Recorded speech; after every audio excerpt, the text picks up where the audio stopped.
2 dekade lalu, satu proyek energi laut di Natuna jadi ajang persaingan para raksasa dunia. Dari Amerika, Italia, Prancis hingga Jepang, semuanya berlomba untuk membangun jalur pipa gas menuju Singapura.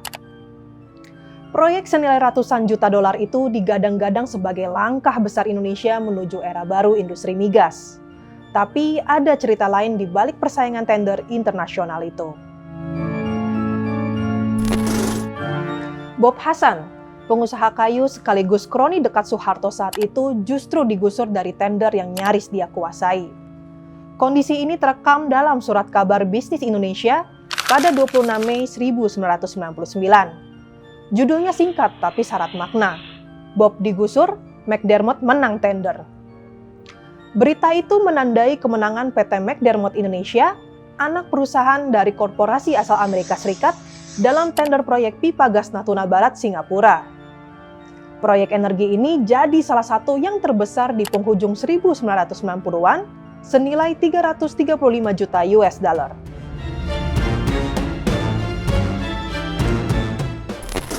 McDermott berhasil menyingkirkan para pesaing kuatnya, seperti Saipem dari Italia yang menawar 372 juta US dollar, ITPM asal Prancis yang siap merogoh kocek 382 juta US dollar, dan Nippon Steel Jepang dengan tawaran 415 juta US dollar. Namun, kemenangan itu tak sepenuhnya bersih dari tanda tanya. Sebab sebelumnya, Bob Hasan disebut-sebut memiliki saham di McDermott Indonesia.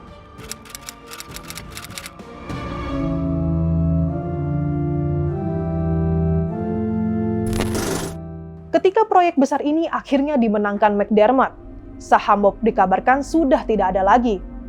Tapi siapa pembeli saham itu? Tak pernah ada penjelasan yang pasti. Seorang anggota DPR kala itu, Joko Winarno, bahkan menuntut keterbukaan. Ia mengatakan seharusnya McDermott sendiri yang membuktikan. Apalagi, induk perusahaan McDermott telah tercatat di Bursa New York. Keterbukaan seharusnya menjadi kewajiban.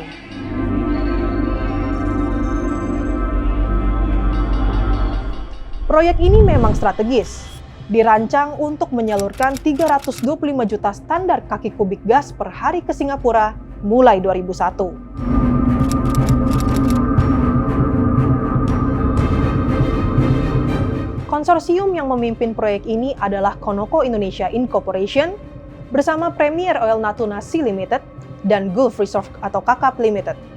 Mereka tergabung dalam West Natuna Group Consortium atau WNGC. Namun di balik ambisi pengembangan energi itu, isu lama kembali mencuat mulai dari korupsi, kolusi, dan nepotisme. Kemenangan McDermott pasca runtuhnya rezim Orde Baru dianggap mencerminkan perubahan besar dalam lanskap bisnis nasional.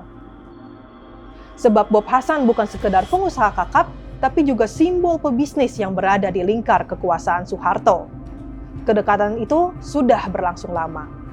Pada 1993 misalnya, Soeharto pernah meminta para pengusaha untuk urunan membangun rumah susun di Bidara Cina, Jakarta Timur.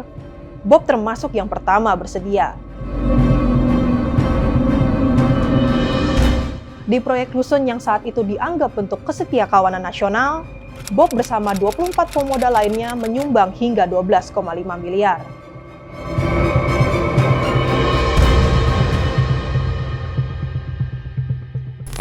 Tapi 5 tahun kemudian keadaan berubah. Krisis ekonomi mengguncang, Soeharto lengser, dan jaringan bisnis lama mulai runtuh satu persatu. Maka, ketika McDermott memenangkan proyek besar di Natuna tanpa keterlibatan Bob Hasan, banyak yang menilai sebagai simbol dari berakhirnya satu era. Sampai saat ini, proyek pipa gas yang dikenal sebagai West Natuna Transportation System atau WNTS sepanjang 300 mil laut ini masih menyalurkan gas ke Singapura.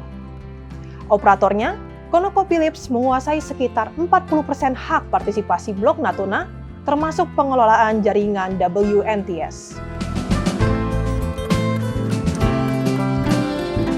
Ya, hak pengelolaan Blok Natuna masih berada di tangan perusahaan asing, dengan masa kontrak yang berakhir pada 2028. Belakangan, WNTS kembali menarik perhatian.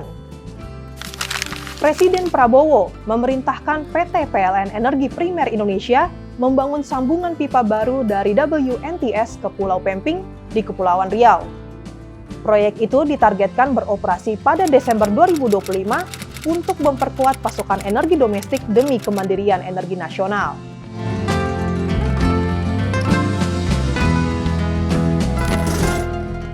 Rencana ini sempat tertunda bertahun-tahun.